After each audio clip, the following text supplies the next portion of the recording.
നാം എല്ലാം ആഗ്രഹിക്കുന്നത് ഭദ്രമായ ഒരു ജീവിതത്തിന് വേണ്ടിയാണ്. പൗലോസ് അപ്പോസ്തലൻ ആഹ്വാനം ചെയ്യുന്നു, നിങ്ങൾ നിഷ്കളങ്ക മനസ്സുള്ളവരായിരിക്കുവിൻ. നിങ്ങൾ നല്ല മനസ്സുള്ളവരായിരിക്കുവിൻ. നല്ല മനസ്സുണ്ടെങ്കിൽ നമുക്ക് പ്രാർത്ഥിക്കാൻ സാധിക്കുകയുള്ളൂ. യേശു ഒരിക്കൽ കൂടെ പറയുന്നു, പ്രാർത്ഥിക്കുക.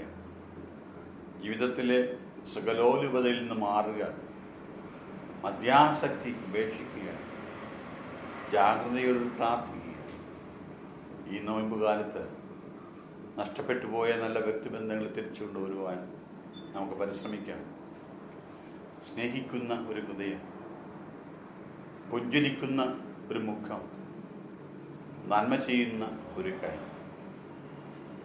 യേശു ലോകത്തിൻ്റെ പ്രകാശമാണ് എന്ന് നമ്മളെക്കുറിച്ച് സംസാരിച്ചുവെങ്കിൽ ആ പ്രകാശം തന്നെയാണ് പറഞ്ഞത്, നിങ്ങൾ ലോകത്തിൻ്റെ പ്രകാശമാകുന്നു. നമുക്കും ക്രിസ്മസ് ദിനം തെളിയുന്ന ആ നക്ഷത്രം പോലെ, നക്ഷത്രത്തിലെ പ്രകാശം പോലെ ഒരു വെളിച്ചമായി മാറാം.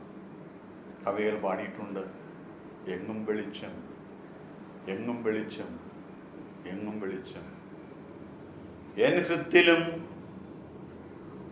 എൻ ചുണ്ടിലും എൻ്റെ നാവിലും വെളിച്ചമുണ്ടാകണം.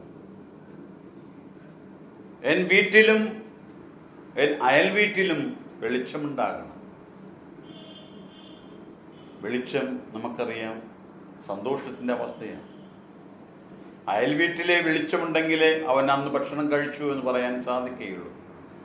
അയൽക്കാരൻ്റെ അടുപ്പിലും വെളിച്ചമുണ്ടാകണമെന്ന് പറയുമ്പോൾ